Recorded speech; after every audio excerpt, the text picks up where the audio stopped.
स्वागत है आप सबका हमारे YouTube channel the divine journey 1111 विजय लक्ष्मी में। यह वह स्थान है जहां हम मिलकर सुनते हैं भगवान विष्णु के दिव्य अवतारों की कथाएं, पुराणों की अद्भुत कहानियां और अध्यात्म की अनमोल सीख। आइए इस पावन यात्रा की शुरुआत करते हैं। जैसा कि आपको पता है कि भगवान विष्णु ने सृष्टि की रक्षा के लिए प्रभु समय समय पर अलग अलग रूप धारण करते हैं।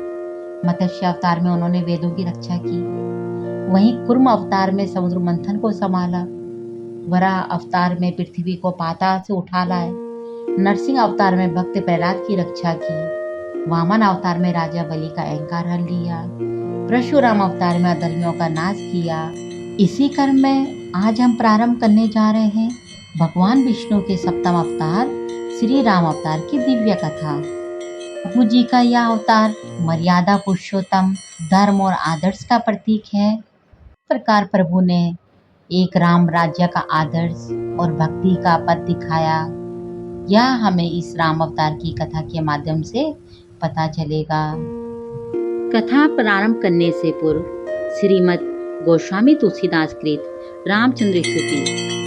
नमामि भक्तिवत्सलं कृपालुशील कोमलम् भजामि ते पदम्बुजं कामिनं स्वदामदं निकामश्याम सुन्दरं भवम्बुनातिमन्दरं प्रफुल्लकञ्चुलोचनं मदादिदोषमोचनं प्रलम्बबाहुविक्रमं प्रभो प्रमेय वैभवं निसङ्गचापशायकं धरं त्रिलोकीनायकम् दिनेशवंशमण्डनं महेशचापखण्डनं मुनीन्द्रसन्तरञ्जनं सुरारिवृन्दभञ्जनं मनोजवेरिवन्दितामजादिदेवसेवितं विशुद्धबोधविग्रहं समस्तदूषणापहं नमामि इन्द्रापतिशुखाकरं सतां गति भजे सशक्तिशानुजं शचीपतिप्रियानुजम् त्वदङ्घ्रिमूले नरा भजन्ति हीनमत्सरा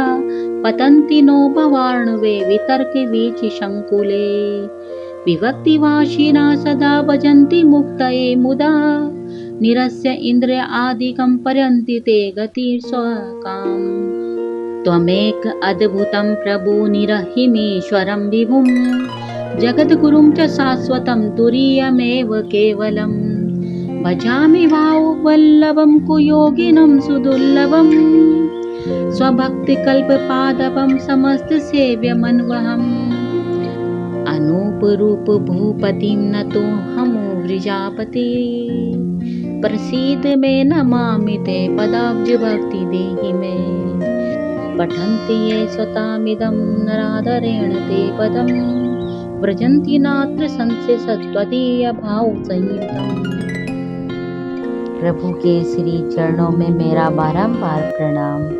प्रभु आप ही वक्ता हो, प्रभु आप ही श्रोता हो। प्रभु श्री राम जी का जन्म इक्ष्वाकु वंश में हुआ। वह एक सूर्यवंशी क्षत्रिय राजा थे। प्रभु के जन्म से पूर्व उनके वंश में अनेक महान राजा हुए, जिनका वर्णन भी इस कथा के माध्यम से किया गया है। श्री गुरु वंदना। गुरु ब्रह्मा गुरु विष्णु गुरुदेवो महेश्वरः गुरु साक्षात् परं ब्रह्म तस्मै श्री गुरुवे नमः। त्वमेव माता च पिता त्वमेव बन्धु च सखा त्वमेव विद्या त्वमेव सर्वं मम देवदेवा त्वमेव सर्वं मम देवदेवा। ऋषि पराशर जी द्वारा मैत्रेय जी को इक्ष्वाकु वंश के बारे में और उसमें उत्पन्न हुए राजाओं के चरित्र का वर्णन करते हुए बता रहे हैं। श्री पराशर जी बोले, जिस समय रेवत कुकुद्य ब्रह्मलोक से लौटकर नहीं आए थे, उसी समय पुण्यजन नामक राक्षसों ने उनकी पूरी उस स्थली का ध्वंस कर दिया। उनके 100 भाई पुण्यजन राक्षसों के भय से 10 दिशाओं में भाग गए। उन्हीं के वंश में उत्पन्न हुए क्षत्रियगण समस्त दिशाओं में फैले। धृष्ट के वंश में धृष्टक नामक क्षत्रिय हुए। नाभाग के नाभाग नामक पुत्र हुआ। नाभाग का अम्बरीश और अम्बरीश का पुत्र विरूप हुआ। विरूप से पृष्ठ का जन्म हुआ तथा उससे रथितर हुआ। रथितर के संबंध में यह श्लोक प्रसिद्ध है।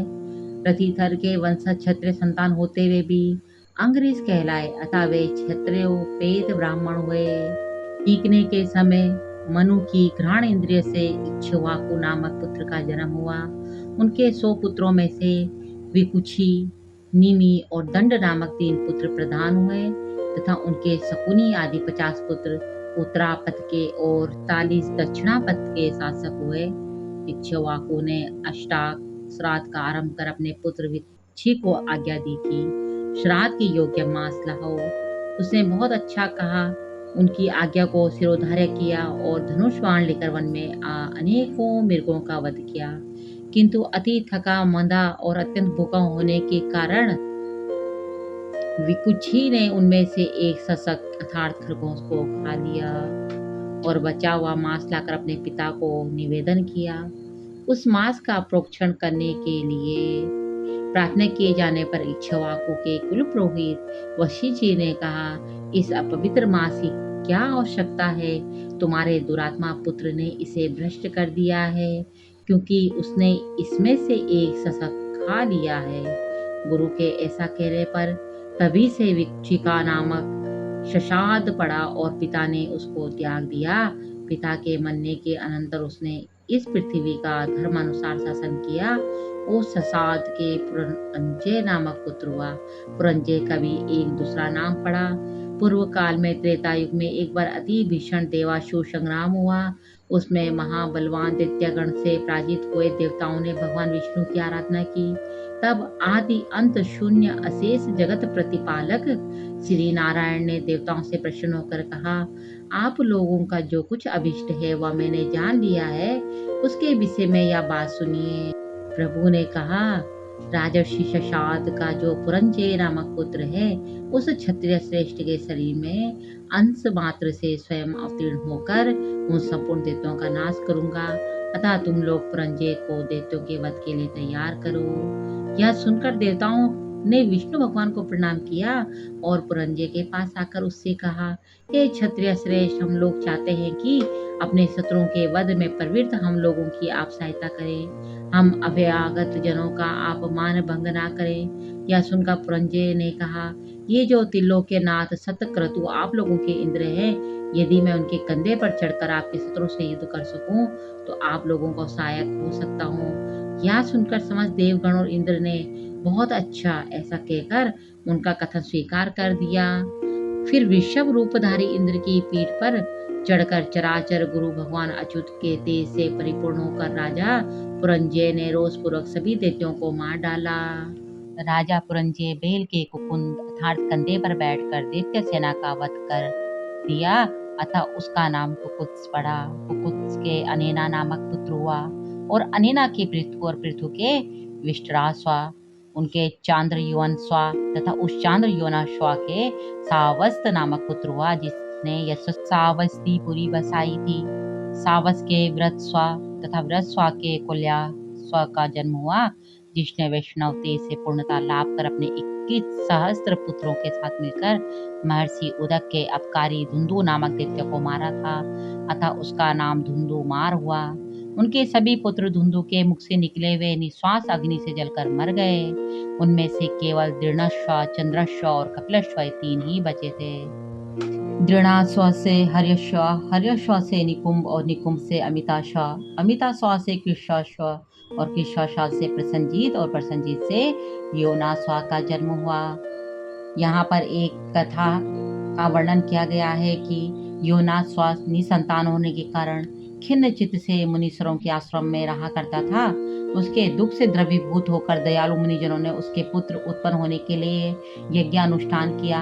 आधी रात के समय उस यज्ञ के समाप्त होने पर मुनिजन मंत्रपूत जल का कलश वेदी में रखकर सो गए।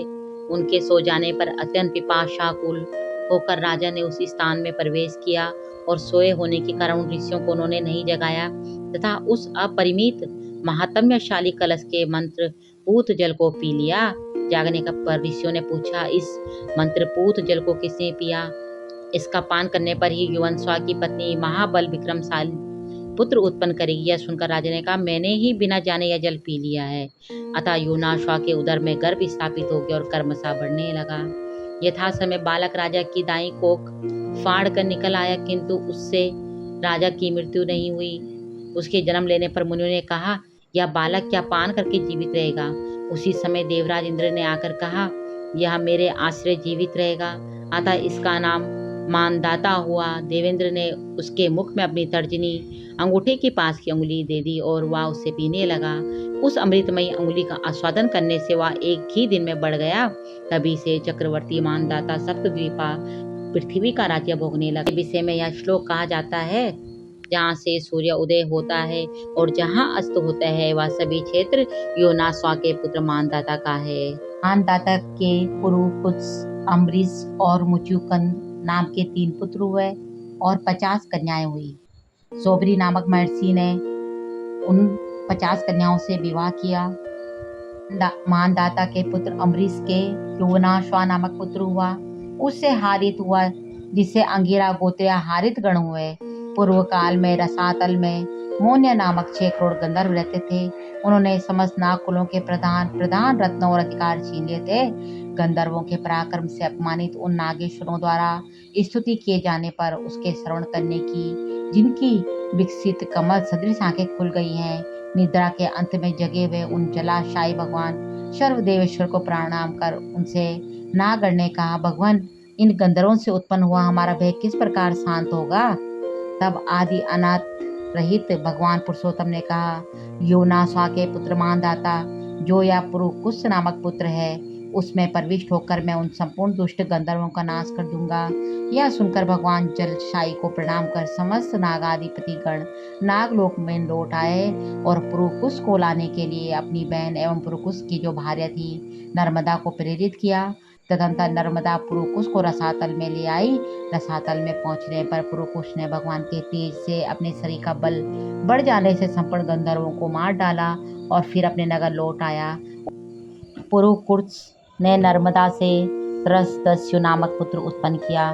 त्रसदस्यु से अनरणय हुआ, जिसे दिग्विजय के समय रावण ने मारा था, और अनरणय से पृषदस्वा और पृषदस्वा के हर्यश्वा। हर्यश्वा के पुत्र हस्त हुए और हस्त के पुत्र शुम्ना, शुम्ना के त्रिधनवा और त्रिधनवा के त्रियारुणी और त्रियारुणी के सत्यावर्त नामक पुत्र हुआ। यह सत्यावर्त बाद में त्रिशंकु कहलाया और एक त्रिशंकु नामक चांडाल हो गया।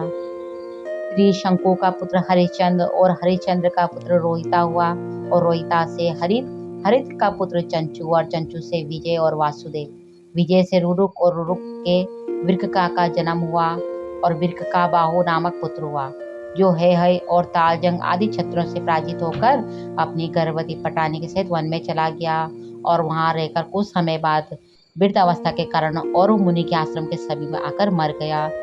ये औरव ऋषि ऋचिक मुनि और सत्यावती के पुत्र थे और भृगुवंशीय एक ब्राह्मण थे। कहा जाता है कि औरव ऋषि से उत्पन्न अग्नि को ही औरवाग्नि कहा जाता है। क्रोध से उत्पन्न अपनी और अग्नि को मुनि ने समुद्र में स्थापित किया, जिसे आज भी बड़ावनल के नाम से जाना जाता है। बड़ावनल अर्थात समुद्र की अग्नि। बाहु की जब मृत्यु हो गई तो उसकी पटरानी ने चिता बनाकर उस पर पति का शव स्थापित कर उसके साथ सती होने का निश्चय किया।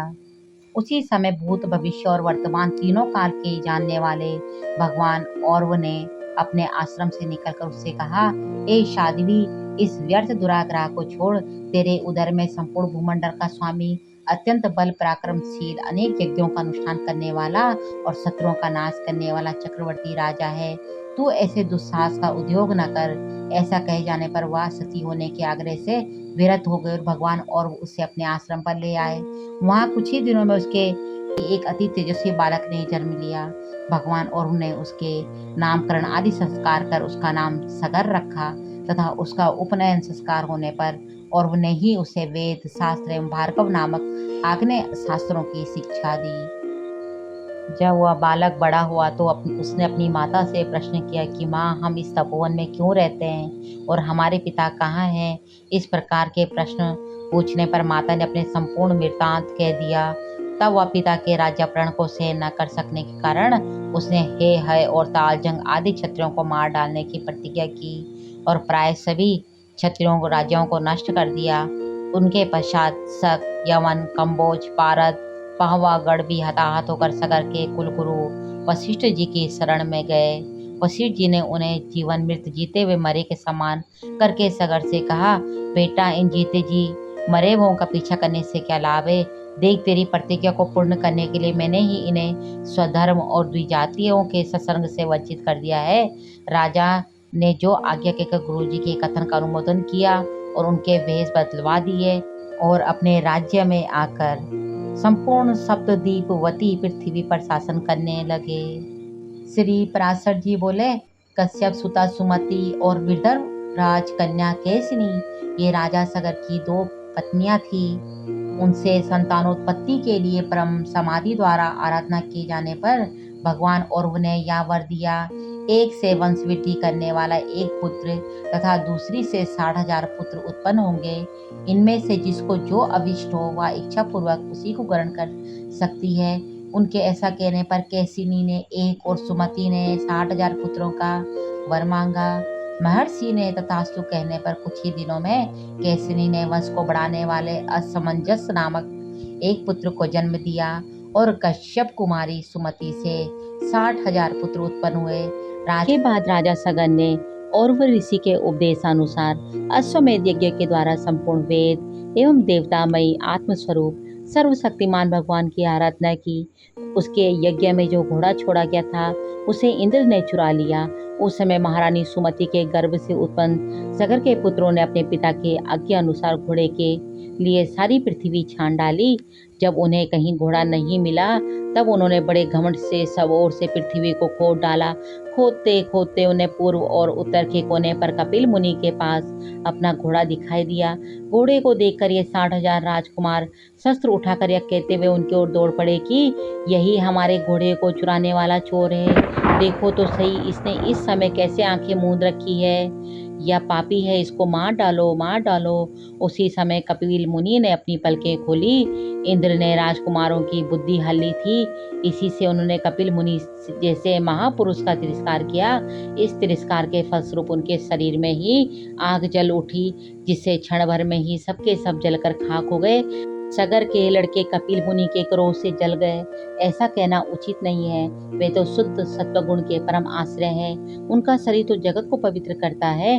उनमें भला क्रोध रूप तमोगुणी की संभावना कैसे की जा सकती है? भला कहीं पृथ्वी का धूल का भी आकाश से संबंध होता है? यह संसार सागर एक मृत्युमय पथ है। इसके पार जाना अत्यंत कठिन है, परंतु कपिल मुनि ने इस जगत में सांख्य शास्त्र की एक ऐसी दृढ़ नाव बना दी है जिससे मुक्ति की इच्छा रखने वाला कोई भी व्यक्ति उस समुद्र के पार जा सकता है।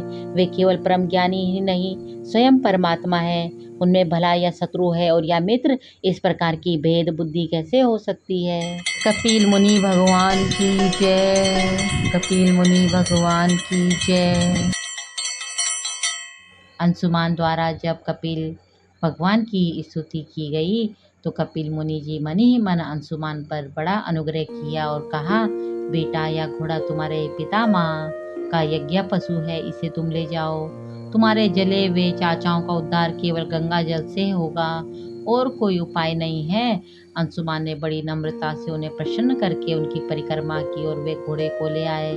सगन ने उस यज्ञ पशु के द्वारा यज्ञ की शेष क्रिया समाप्त की। तब राजा सगन ने अंशुमान को राज्य का भार सौंप दिया। वे स्वयं विषयों से निष्प्रिय और बंधन मुक्त हो गए। उन्होंने महर्षि औवर्क के बतलाए हुए मार्ग से परम पद की प्राप्ति की। सुमान ने गंगा जी को लाने की कामना से बहुत वर्षों तक घोर तपस्या की, परंतु उन्हें सफलता नहीं मिली। समय आने पर उनकी मृत्यु हो गई। अंशुमान के पुत्र दिलीप ने भी वैसी ही तपस्या की, परंतु वे भी असफल रहे। समय पर उनकी भी मृत्यु हो गई। दिलीप के पुत्र थे भगीरथ। उन्होंने बड़ी तपस्या की। उनकी तपस्या से प्रसन्न होकर भगवती गंगा ने उन्हें दर्शन दिया और कहा कि मैं तुम्हें वर देने के लिए आई हूँ। उनके ऐसा कहने पर राजा भगीरथ ने बड़े नम्रता से अपना अभिप्राय प्रकट किया कि आप मृत्युलोक में चलिए। राजा भगीरथ ने ही स्वर्ग से पृथ्वी को लाकर उसका नाम भगीरथी कर दिया। भागीरथ से सुहोत्र, सुहोत्र से श्रुति, श्रुति से नाभाग और नाभाग से अम्बरीश, अम्बरीश से सिंधुदीप, सिंधुदीप से आयुतायु और आयुतायु से ऋतुपर्ण नाम का पुत्र हुआ, जो राजा नल का सहायक और धूत क्रीड़ा का पारदर्शी था। ऋतुपर्ण का पुत्र सर्वकाम था। उसका सुदास और सुदास का पुत्र सौदास मित्र सा हुआ। एक दिन मृगया के लिए वन में घूमते घूमते उसने दो व्याघ्र देखे। इन्होंने संपूर्ण वन को मृगहीन कर दिया है, ऐसा समझकर उसने उनमें से एक को बाण से मार डाला। मरते समय वह अति भयंकर रूप क्रूर बंधन राक्षस हो गया तथा दूसरा भी, मैं इसका बदला लूंगा ऐसा कहकर अंतर्ध्यान हो गया। कालांतर में सौदास ने यज्ञ किया। यज्ञ समाप्त हो जाने पर जब आचार्य वशिष्ठ बाहर चले गए, तब वह राक्षस वशिष्ठ जी का रूप बनाकर बोला, यज्ञ के पूर्ण होने पर मुझे नर मांस युक्त भोजन करना चाहिए, अतः तुम ऐसा अन्न तैयार कराओ, मैं अभी आता हूँ। ऐसा कहकर वह बाहर चला गया। फिर रसोइया का वेश बनाकर राजा की आज्ञा से उसने मनुष्य का मांस पकाकर उसे निवेदन किया। राजा भी उसे सुवर्ण पात्र में रखकर वशिष्ठ जी के आने की प्रतीक्षा करने लगा और उनके आते ही वह मांस निवेदन कर दिया। वशिष्ठ जी ने सोचा, अहो, इस राजा की कुटिलता तो देखो, यह जानबूझकर भी मुझे खाने के लिए यह मांस देता है। फिर यह जानने के लिए कि यह किसका है, वे ध्यानस्थ हो गए। ध्यानस्थ अवस्था में उन्होंने देखा कि यह तो नर मांस है। तब तो क्रोध के कारण क्षुब्ध चित्त होकर उन्होंने राजा को शाप दिया, क्योंकि तूने जानबूझकर भी हमारे जैसे तपस्वियों के लिए अत्यंत अभक्ष्य यह नर मांस मुझे खाने को दिया है, इसलिए तेरी इसी में लुलुपता हो यथार्थ तू राक्षस हो जाएगा। तदंतर राजा के यह कहने पर भगवान आप ही ने ऐसी आज्ञा की थी। वशिष्ठ जी यह कहते हुए कि क्या मैंने ही ऐसा कहा था, फिर समाधिस्थ हो गए। समाधि द्वारा यथार्थ बात जानकर उन्होंने राजा पर दया करते हुए कहा कि तू अधिक दिन नर मांस भोजन न करेगा, केवल 12 वर्ष ही तुझे ऐसा करना होगा।